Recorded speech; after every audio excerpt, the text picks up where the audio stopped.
I don't think I ever left the ER with a diagnosis that was helpful, that was true, it's like they just have this pressure to pick something and get rid of you as fast as possible.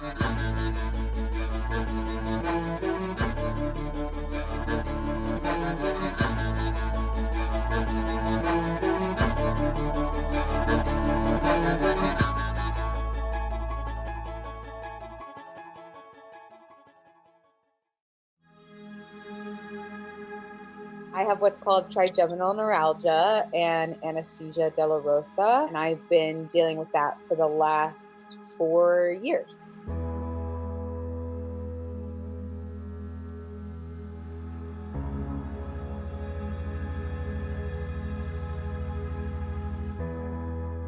The type that I get with the anesthesia dolorosa is a constant burning, numb, stinging sensation, like little lightning bolts all across my face. When you're having a TN flare-up is actually very severe. It can put people into psychosis because of the pain and the lack of sleep. It's not only a chronic muscle and nerve disorder, but it can go into these flare-ups that are like out of this world. I have something called Ehlers-Danlos syndrome. That is a genetic connective tissue disorder, but I didn't start showing symptoms until I was about 9 or 10.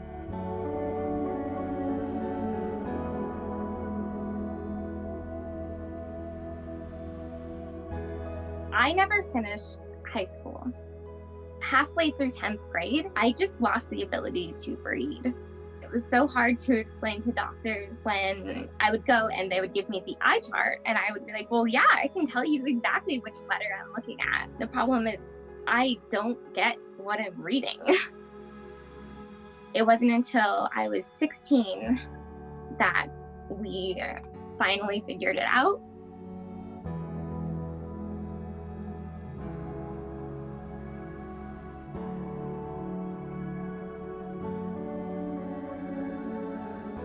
It's a very painful condition, obviously. If you've ever had a bone break or a dislocation, right now, healing and recovering is the most important thing that I could do.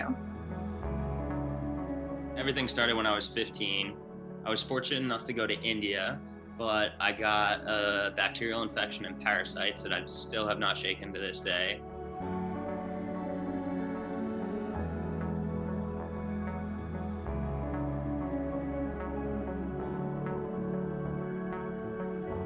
Every single doctor I went to just said, no, you're fine. It's a virus, rest in fluids. I just knew inside, like, no, I'm not healthy. Like, this is not normal. And it was really hard for people to believe because I was so high functioning and energetic and positive. On top of that, chronic Lyme disease has so many symptoms. They're so wide sweeping and they differ so drastically from person to person.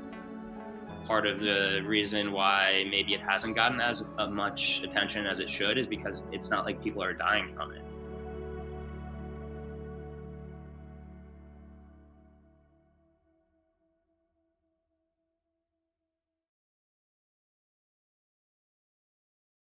I have someone to look at to blame for something.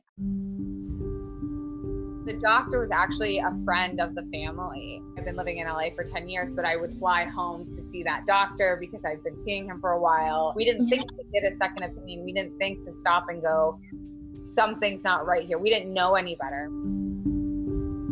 We were seeing all of these specialists who are taking a look very closely at so many small aspects that we just missed the overall picture. The first time I ever had a doctor really believe me, it was a pain specialist. I just remember him giving me a hug and just telling me he was so sorry that I had to deal with all of this and that I had dealt with these doctors. And I just remember crying because it's not even the illness that was really getting to me. It was just that no one believed me.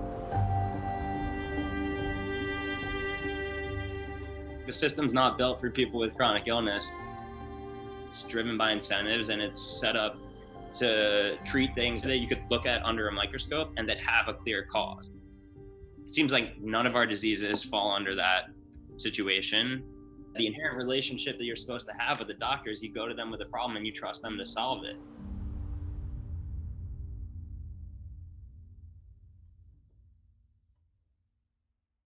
I've learned as I've worked with more and more integrative and holistic practitioners, they learn the exact opposite pretty much from the start, and to treat the body as a whole functioning system. I remember one of my integrative doctors being like, yeah, it was like half a day that we spent going over like these issues, like chronic issues and like holistic, like it's just not part of the education. No one would sign up and waste 7 to 10 years paying all this money to go to medical school to hear more people complain and be in pain unless, you know, they have a personal connection to it. And I found some doctors that, you know, they have a family member with TN or something that's the reason why they got into it. But so rarely, I would say like 1 out of 100 doctors that I've seen are in it for the people. It's a business. It's about money. And unfortunately, if you have like a rare condition and it's not getting funding, like things only get funded when somebody famous has an attachment to it, or, you know, there needs to be money involved. Otherwise, the hospitals, they just want easy patients who are in and out.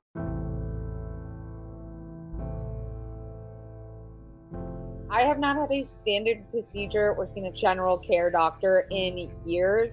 All of them are specialists. All of them require upfront fees. There is no like package deal when it comes to this, and it is really throwing money at the problem. It's definitely frustrating a lot of the time, knowing how much better life could be if I had access to some of the things that I could have access to. I've seen a vision therapist that changed my life, but we had to pay out of pocket, and so I really can't go back. I've seen a neuroradiologist who basically retaught me how to walk, but unfortunately that was only possible because someone donated money to our family GoFundMe. But again, we can't go back. We can't afford it. I'm fortunate enough to have all the resources I need to like access this care, and I still can't get better. How is somebody going to get better who doesn't have resources? It's just, my heart breaks when like there's situations where they finally seen a doctor who believes them and they gave them a protocol. Not only is none of it not covered, but the practitioners that you have to see are like charging for everything.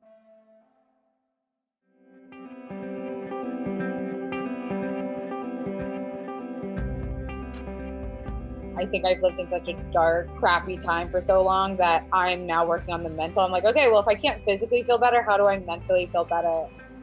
I really do think the brain is a powerful thing. And if there is a way I can outthink my pain, then I'm going to try and do everything I can to get to that place.